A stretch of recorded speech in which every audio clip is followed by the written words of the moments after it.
तीनों आदमी जा रहे थे, नदी आई। नदी आई, अब नदी जब आई तो बैलगाड़ी को नीचे ले गया और ऊपर जब चढ़ाने लगा तो बैलगाड़ी ऐसी पलटी, क्या नीचे बिस्मिल, ऊपर हैदर और उसके ऊपर मौलाना रब्बानी नश्तर, सब हो गए कलंदर। अल्लाह ने बचा लिया, ये तो उसका करम है, ये उसकी मेहरबानी है। तो आप धोखा मत खाइए। मैंने जो अभी आपको हदीस सुनाई उसका मतलब सुन लीजिए, उसके बाद तकरीर खत्म। जो बचेगा मामला बाद में फिर कभी आऊंगा, आपको सुनाऊंगा। चूंकि मैं भी थक गया, आप भी थक गए, हमारी माँ बहन भी थक गई है। बुशो, जल्दी बैठो, जल्दी बैठो। अभी किसी को नहीं जाना है, सलाम पढ़ के जाना है।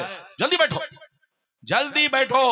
आप लोग समझते हैं कि रब्बानी साहब बंगला नहीं जानते हैं? बंगाल में आता हूं तो एक दो वर्ड तो बोल ही लेता हूं। ट्रेन इधर देखिए, जब टिकट काउंटर पे जाता हूं तो कम से कम उससे थोड़ा सा कुछ बोल करके टिकट लेता हूं। अगर नहीं मालूम है तो पूछता हूं, ई ट्रेन कुथा जावे। ट्रेन में अगर कोई बैठ गया सामने, देखा कि ओ अरे पक्का है, अरे बोलो पक्का है, तो पूछता हूं तुम्हार नाम की, अपनी कुथाई बारी। अगर यूपी का है तो कह देता है मैं हूं अनारी, अरे बोलो। और अगर बंगाल का है, अगर मैंने पूछा कुथाई बारी, तो वो कहता है जा रहा हूं सब्जी मंडी। बिल्कुल अदब से बैठिए, ये सब थोड़ा सा आपको खुश करने के लिए है, वरना मैं तो आपका हूं, आपका भाई हूं। इजाजत है? जल्दी बोलो, इजाजत है? हाँ, मैंने हदीस सुना दी, अब थक गया हूं। अब मतलब सुनिए, उसके बाद सलाम पढ़िए, छुट्टी। लेकिन होगी कभी कुट्टी नहीं। अरे बोलो, हाँ हमारी कुट्टी उससे है जो सेटिंग वाले हैं। इन लोगों का सारा काम सेटिंग पर है। मुर्गा खाए तो भी सेटिंग, जुब्बा पहने तो भी सेटिंग, जूता पहने तो भी सेटिंग, बड़ा से बड़ा इज्तिमा करे तो भी सेटिंग। ये सेटिंग वाले भी है, वेटिंग वाले भी है। लेकिन हम लोग सेटिंग वाले नहीं है, मुस्तफा वाले हैं, नबी वाले हैं, उनके गुलाम है, पक्के सुन्नी सहीहुल अकीदा मुसलमान है। अब मैं आपको हदीस का मतलब बयान करना चाहता हूं। इजाजत है? जल्दी बोलो, इजाजत है? ध्यान से सुनिएगा, इधर उधर मत जाइएगा, ध्यान से सुनिए, तकरीर खत्म। सुनिए, नबी ने इरशाद फरमाया, आका ने इरशाद फरमाया कि मेरी उम्मत पर वो जमाना जरूर आएगा जैसा बनी इसराइल पर आया। मेरी उम्मत पर वो जमाना जरूर आएगा, वो वक्त जरूर आएगा, वो टाइम जरूर आएगा जैसा बनी इसराइल पर आया। जो काम बनी इसराइल ने किया वही काम मेरी उम्मत के लोग करेंगे। जो हाल बनी इसराइल का हुआ वही हाल मेरी उम्मत का होगा। जो काम बनी इसराइल ने किया वही काम मेरी उम्मत के लोग करेंगे।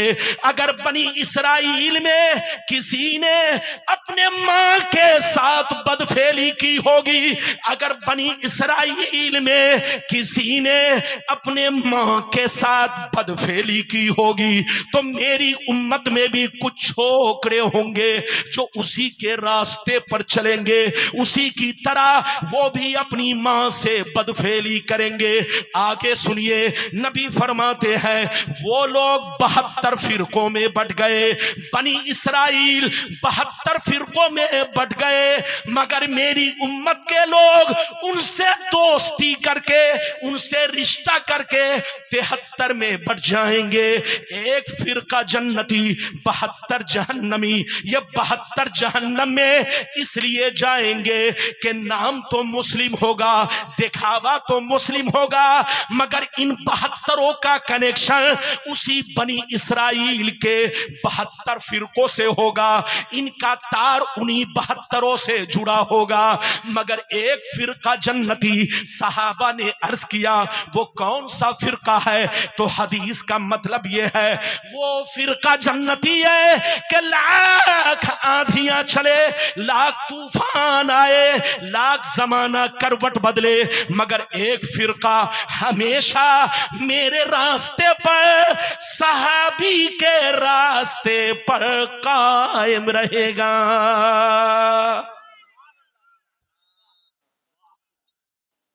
10 मिनट में तकरीर खत्म हो रही है। बेटा को बैठाओ, बेटा बैठ, जल्दी बैठो। कितने लोगों ने हदीस सुन लिया? हाथ उठाकर बोलो सुभान अल्लाह। जल्दी बैठिए। अच्छा ये बताइए, इस हदीस का पूरा मतलब समझ लिया कि आधा? जल्दी बोलिए, आधा। जल्दी जल्दी जाइए जाइए, जल्दी बैठिए। जब अच्छी बात होती है तब उस वक्त आदमी कोई 100 का नोट लेके आता है। जानते हैं ये भेजता कौन है?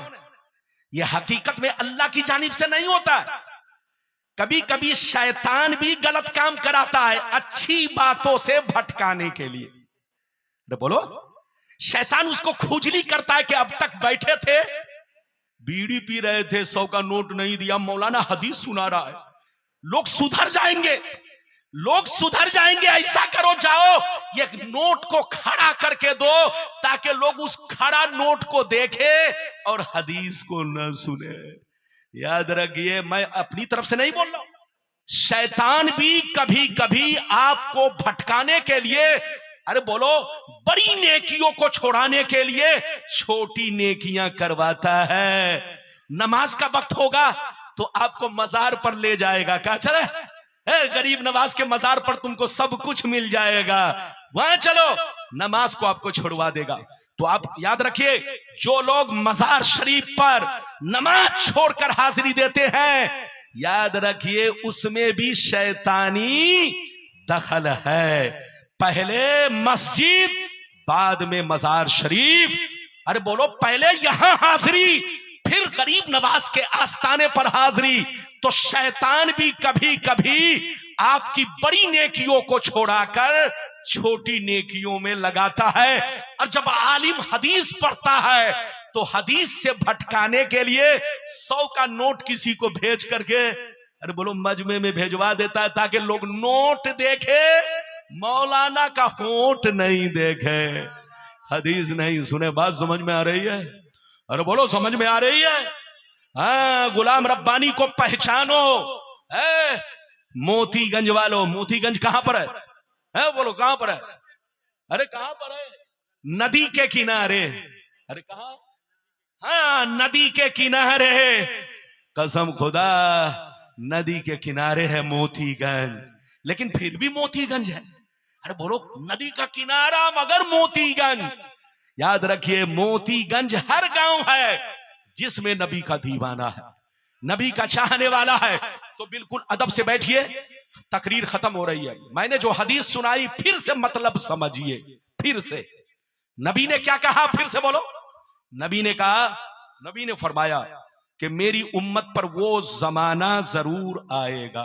क्या कहा? वो जमाना, जोर से बोलो, जोर से बोलो। वो जमाना जैसा बनी इसराइल पर आया। जैसा? अच्छा ये बताओ, बनी इसराइल कौन है? अरे बोलो, बनी इसराइल कौन है? जितने ईसाई हैं सब बनी इसराइल हैं। जोर से बोलो, मालूम हो जाए। जितने, बोलो, जितने ईसाई हैं वो सब क्या है? बनी इसराइल से हैं। जितने यहूदी हैं, जोर से बोलो, सब बनी इसराइल से हैं। और नबी ने कहा कि मेरी उम्मत पर वो टाइम, वो वक्त, वो जमाना जरूर आएगा जैसा बनी इसराइल पर आया। जो काम उन लोगों ने किया वही काम मेरी उम्मत के लोग करेंगे, जो हरकत उन लोगों ने की वही हरकत मेरी उम्मत के लोग करेंगे। चाल चलन, किरदार, कैरेक्टर मेरी उम्मत का भी उन्हीं की तरह हो जाएगा। अगर उसने अपनी मां के साथ बदफेली की होगी तो मेरी उम्मत में भी कुछ छोकरे होंगे जो अपनी मां के साथ बदफेली करेंगे। वो लोग 72 फिरकों में बट गए, लेकिन मेरी उम्मत उनसे दोस्ती करके, रिश्ता करके 73 में बटेगी। एक जन्नती 72 जहन्नमी। ये 72 जहन्नम में इसलिए जाएंगे कि नाम तो अब्दुल्ला होगा, नाम तो सलमान होगा, नाम तो खुर्शीद होगा, नाम तो मोहम्मद होगा, मगर इनका तार उसी यहूदी से जुड़ा होगा, उसी ईसाई से जुड़ा होगा। कसम खुदा मुसलमान, जब तक अरब में तुर्कियों की हुकूमत थी, इनके आने पर पाबंदियां थी। दरवाजा लॉक था, दरवाजा बंद था। कोई भी यहूदी अरब में मकान नहीं बना सकता था, बिजनेस नहीं कर सकता था, तजारत नहीं कर सकता था। सैयदना फारूक आजम ने इन लोगों को अपने जमाने में अरब से निकाल दिया था। अरे बोलो, बाहर कर दिया था और सारे दरवाजे बंद कर दिए थे। ये सारे दरवाजे उस वक्त तक बंद रहे जब तक तुर्की लोग थे। अरे बोलो, जब तक तुर्की लोग थे। लेकिन तुर्कियों को बर्बाद करने के लिए यहूदो नसारा, ईसाई लोग और बोलो ये यहूदी लोग पीछे पड़े थे कि इनकी हुकूमत